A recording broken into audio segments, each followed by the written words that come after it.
Hello, and welcome to the JMU College of Business Business Insights Speaker Series. My name is Merck Tookman. I'm a professor of marketing and logistics in the College of Business, and also the coordinator for the Global Supply Chain Management minor program. During this month, our speaker series have been focusing on supply chain disruptions caused by COVID-19 pandemic. Today, we have the final one of our 4 speaker events for the month of May. You can access the recordings of the 3 previous events at JMU College of Business YouTube channel. Our speaker today is Ms. Shari Laubach.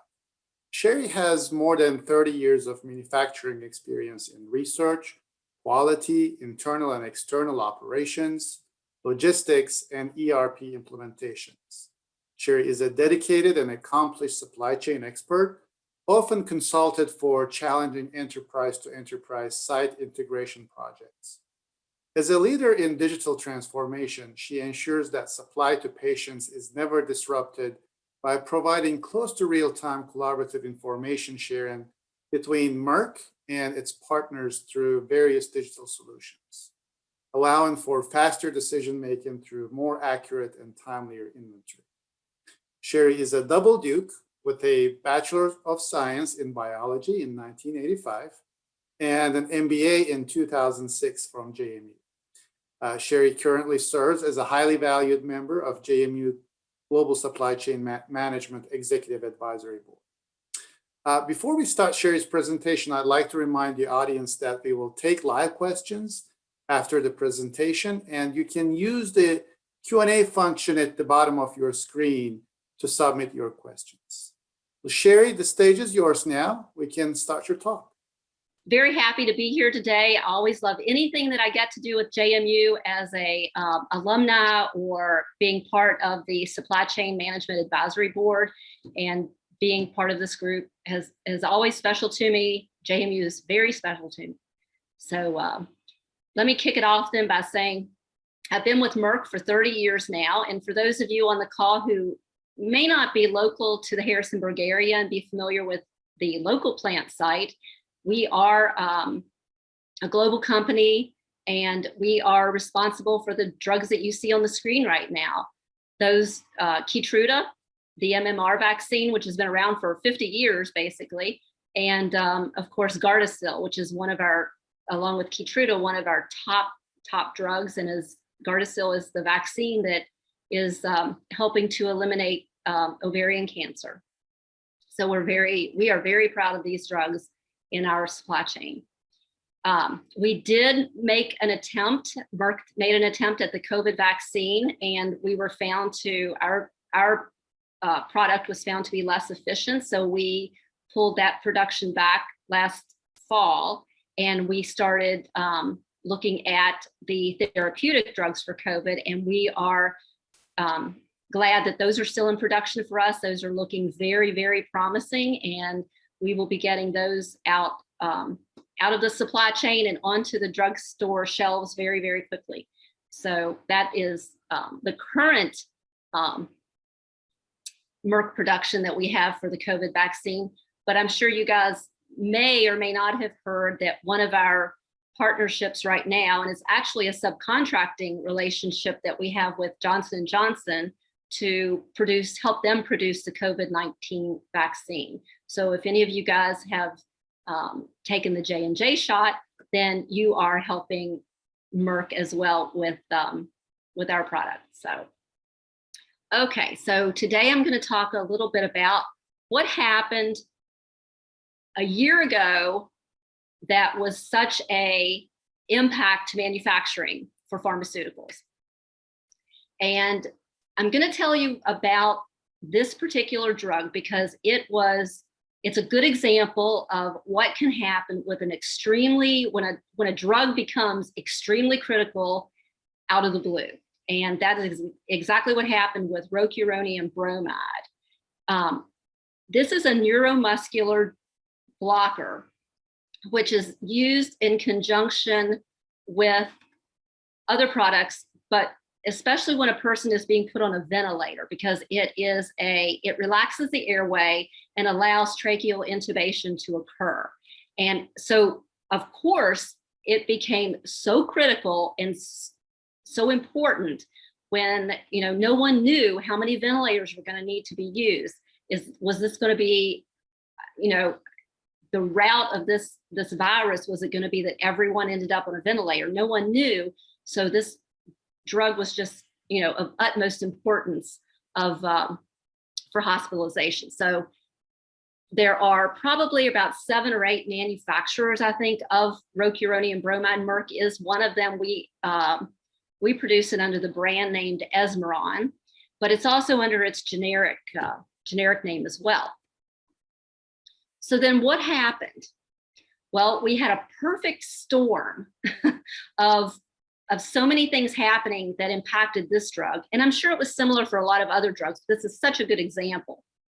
So between January and April of 2020, there was a 309% increase in demand for neuromuscular blockers. That is huge. There's no planning. There was no planner in the world who had expected this. So think about that much demand, similar to toilet paper. Who would have expected that? And this was going to be such a critical, important, you know, drug with the ventilator patient population. The fill rate, which means how much stock was available for immediate consumption. So what was in your make to stock shelving at that time? That amount of fill rate dropped 42% in April. So we not only had a huge demand so far for this drug, we also had a drop in the fill rate. So things are getting a little scary now. Now couple this with a 48% of the market of pharmaceutical raw materials comes from India and China. You know, aside from the 32% of finished goods that come from them. But if we were going to start increasing production of rock bromide, we were going to need a lot more of the raw materials to produce it. Well, they're coming from India and China. At the same time this is happening, India and China are shutting down all of their manufacturing. India went under at least a 3-week, and I think it turned out to be longer than that, shutdown for all manufacturing. China also did shut down of their manufacturing. US and Europe considered pharmaceutical manufacturing to be critical, and we kept all of our sites open during the pandemic for production. Then, as you probably remember hearing in the previous talks over the last few weeks, there was a lot of shutdown of airport and seaport capacity. You know, people don't think about the fact that when you shut down just normal travel for travelers on a airplane, you've also shut down a lot of the cargo shipping that occurs inside of that plane. So not just as your luggage underneath the plane, there are pharmaceuticals under the plane as well. So with that decrease of airport transportation, we weren't moving products weren't getting to us to make more of this drug. So if you look at my little diagram at the bottom, this kind of illustrates that I don't know, compilation of all the bad events happening. You've got an increase in lead time of raw materials coming to us from a China supplier, getting to our drug manufacturing. Of course, transportation capacities are impacting shipping to our packaging sites, which are usually located in other locations. Either it could be in Europe, could be in the US. And at the packaging site, they were getting extreme demand for more packaging components for products, especially for this particular drug. Not only are we making this product, but other people are making it too. So this packaging component production facility is getting an extreme amount of demand for components.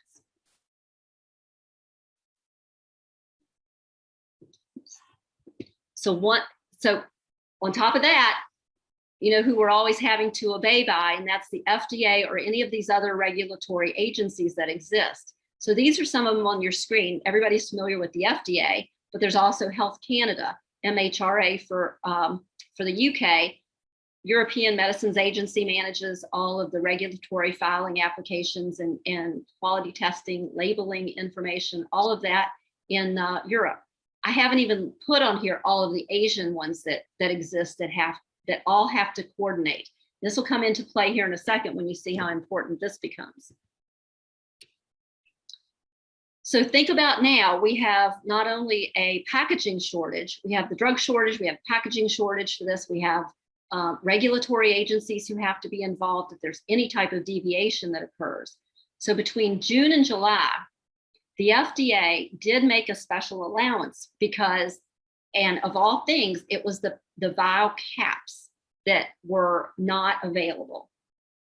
So we had product, and we had product to put into vials to ship out, but we didn't have the approved caps available. We had unlabeled caps, but not the ones that specifically said paralyzing agent. So what do you do then? You know, you can get the product out, but it's going to have a deviation file. So luckily, the FDA did make an allowance for those 2 months until the packaging component producers could catch up and get us the available authorized caps available.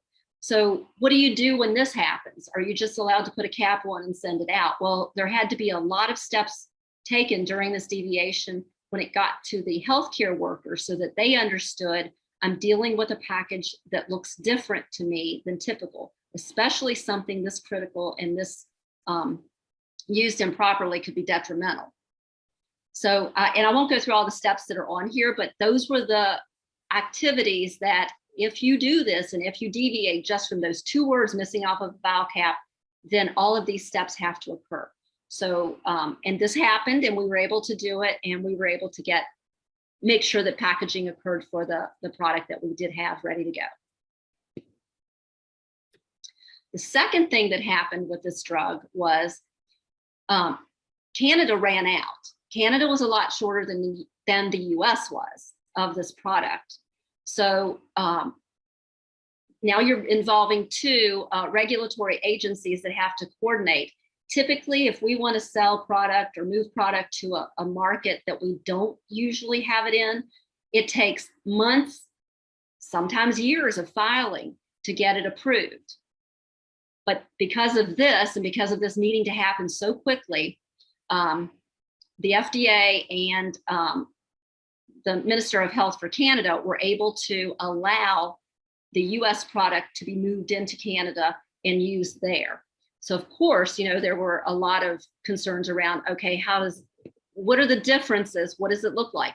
Again, things you would never think about that cause these easy, you know, errors to occur that people aren't used to, that you would have to account for.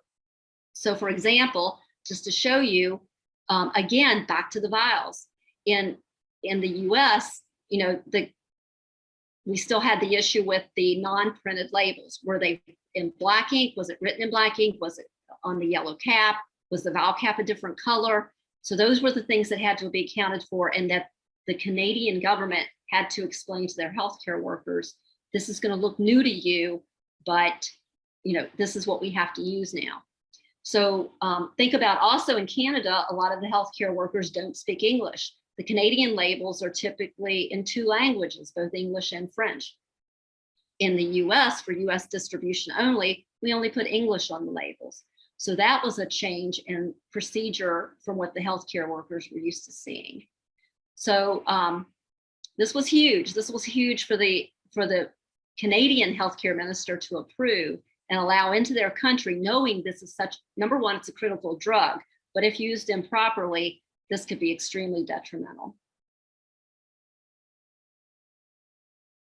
So what did we do then? If those were the type of things happening with one product, what can we do with the other products? I mean, think how exponential this was for everybody. So we had to quickly manage the crisis, and the crisis was exactly this type of thing. I've got product in one location, I got to get it moved, I'm running out of packaging supplies, I got to move things around quickly.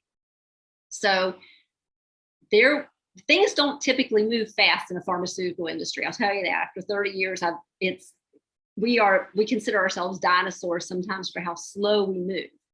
But the amount of capacity, production capacity, production availability that was moved around, new partnerships that formed from companies that have never worked together before, new ways of where are we going to move things differently. And I was involved with when we thought we were going to have our production of the COVID vaccine, we had no space to do it. We weren't expecting to be creating a new vaccine off the cuff, at one of our Merck manufacturing sites that we have available for vaccine at a vaccine facility. And we only have two. We have two vaccine facilities in the US. So what were we going to do? Well, we had capacity at one of our European sites that actually does vaccines for the pet industry. It was one of our animal health vaccine facilities. So we were quickly scrambling to change how we do that. How do we get it approved? How do we get it up and running so quickly with everything? So I am sure this was happening in every pharmaceutical company around the world, of thinking outside the box, things we don't typically do, we would never thought about of doing, making a human vaccine and an animal vaccine, facility. But we were able to get things running and ready for running. And we did actually pull ours back because the efficiencies weren't as good, but we proved we could do it, and it was actually really good. So things like that, using capacity you never thought you would have to use before, redistributing the available products like you saw with Canada. To this day, right now, we're actually moving some of that product the materials for production that we were going to use in one of our Dutch sites back to North Carolina, where they are going to help our North Carolina site is going to help J&J with their production. So the collaboration that has occurred between sites internally, between sites of different pharmaceuticals has just been a phenomenal thing to watch. Now, we did have to stop some new drug launches that we were going to do because we just couldn't do everything at the same time, and we were going to use some of the capacity. So at our local Elkton site, we did stop one of the drugs we were going to be manufacturing when we knew we were going to start the therapeutic work and potentially some of the new vaccine work. So we did have to, reprioritize, what was important for us at the time. We slowed down supplier onboarding. Who are we getting products from? We couldn't go out and audit sites anymore. We couldn't visit sites to see, hey, we want to get some raw materials from you. We have to inspect you first. Things like that weren't done. Audits of our external parties that we buy product from, those couldn't be done. We had to learn how to do audits using a camera where someone walked through the factory for us, and people watched it on the camera to audit, virtually, things we never thought we would have to do. The one thing you never think you're going to need that we was a wonderful asset was the fact that we did stockpile raw materials from China and India. We always say lean inventory, don't have more than you need. Just-in-time inventory has always been, the saying to go by and the way to live in inventory management. But because we did have stockpiled inventory in different locations and other pharmaceutical companies had done the same, that got us through a lot of that critical manufacturing for product to make sure that we were able to get supply out. And the latest I saw from our Merck reports was we did not miss any shipments of any of our products, that we were able to meet the supply we needed for all of our products that were planned for 2020. And I have to say, I'm sure people were thanking their planners for having a surplus of safety stock there for a while. And like I said, the best thing was we remained open. We did not shut down. Pharmaceutical companies in the US and Europe, and I believe there were some others in the Asia Pacific, did stay open. India and China, for the most part, for the entire country that I understand, they were completely shut down. But the US, and I know locally at our Merck US sites, We practiced social distancing. Anyone who could work remotely worked remotely. Shifts were staggered in different configurations so that there was less turnover of personnel, so that cleaning could be have a deeper cleaning between personnel coming on shift. Within Merck, we had very few people who contracted the virus. We had even fewer, I can think of less than 10, I think, within our entire company who were hospitalized. So Merck was very good at keeping its employees safe and keeping our production going, because this is a very complex process. Manufacturing of pharmaceuticals is extremely complex, and we don't have backup people who can do that for us. So it was definitely a heroic effort that made that continue and keep everyone safe. So then, solving for the near term, I can't speak highly enough about Operation Warp Speed. People don't realize what that really gained us from a flexibility standpoint, from being able to turn on a dime like we were with a lot of this work. I mean, I don't know how many of you on the call have potentially had the vaccine. Think about this. That vaccine was not in production 1 year ago, and you now have a vaccine in your body that was not in production a year ago. That is phenomenal. That was made possible by a lot of these allowances that Warp Speed gave us.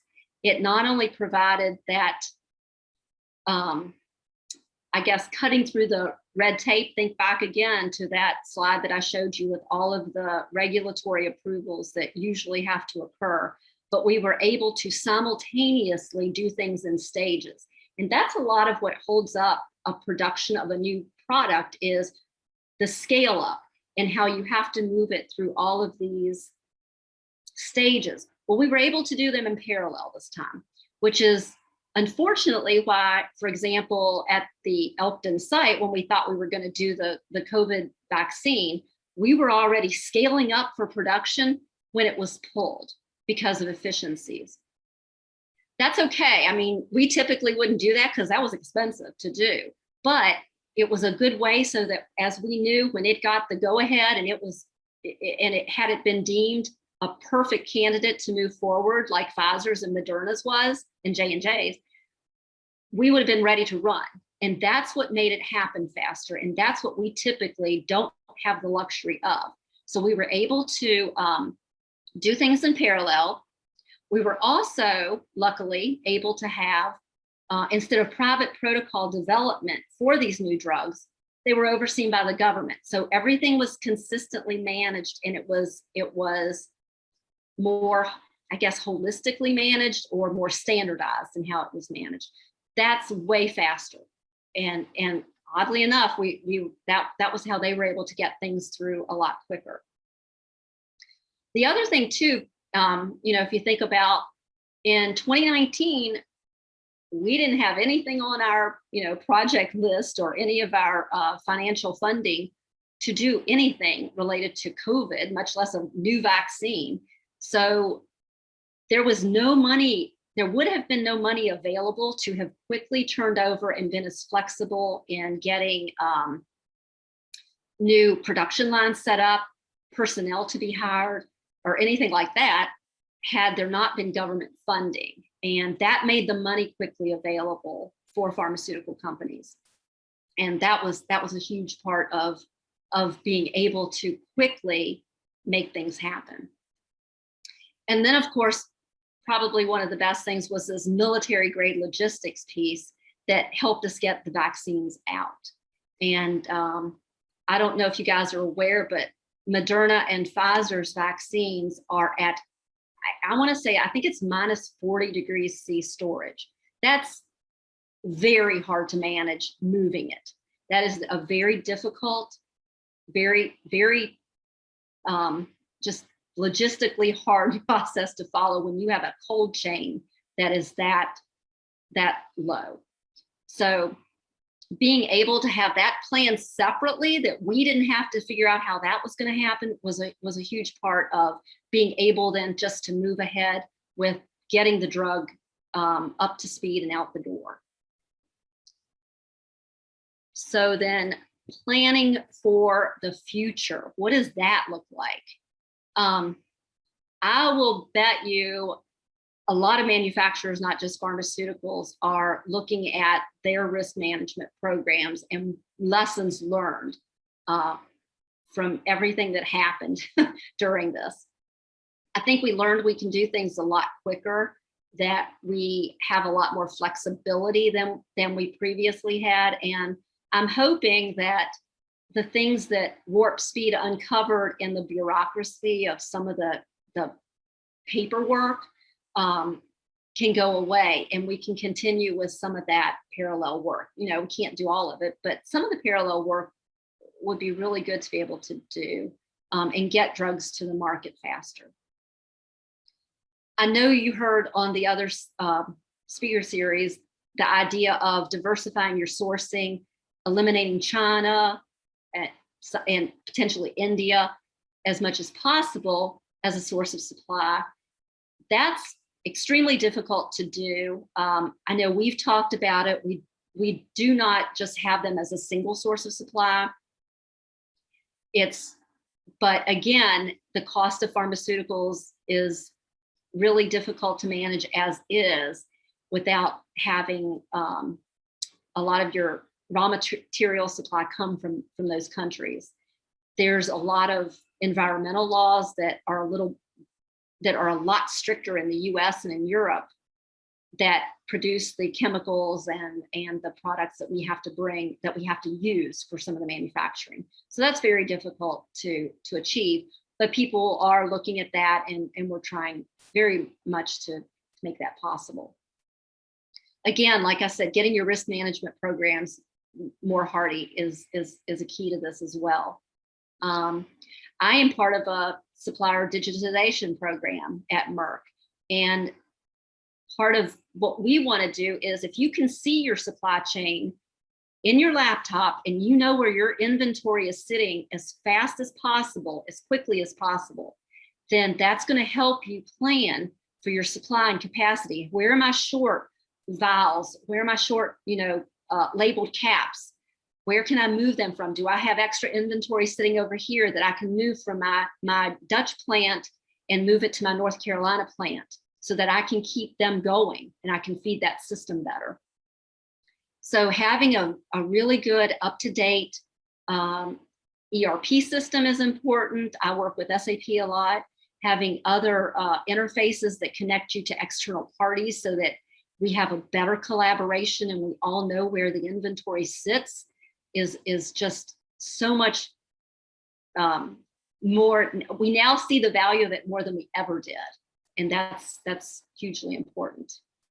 So, just thinking about what makes us less global. It sounds crazy, but is it better to be local and keep things locally sourced and keep things closer together? Or do you have that far-reaching global supply chain? It's really a conundrum for us right now to figure out which is better, because we are a global company. We supply the world with product.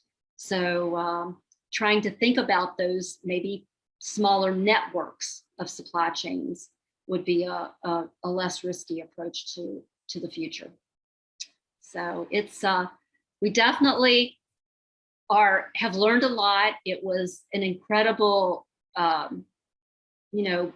change in our behavior and working with other pharmaceutical companies and everyone coming together.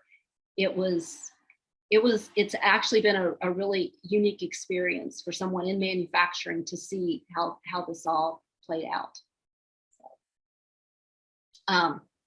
George Merck is our founder, and he's always said, if you think about the patient being first, profits will follow. And we've always lived by that. There's rarely a week I'm in a meeting where someone doesn't bring up the phrase ensure supply to the patient. And anything we do we always think of that first. What will get our supply to the patient, regardless of whether it's a COVID vaccine, whether it's a therapeutic, diabetes drug, or anything else that we made sure we got out the door was extremely important to us. So thank you guys. And if you have any questions, please feel free to ask them. Thank you, Shari. Thank you for all the wonderful insights. We will now take some questions from the audience. And I see that Jason sent in a couple of questions. I guess the first one would be, could the benefits from warp speed to remove red tape without sacrificing safety protocols be leveraged in the post-pandemic world to improve the way new medications are brought to market?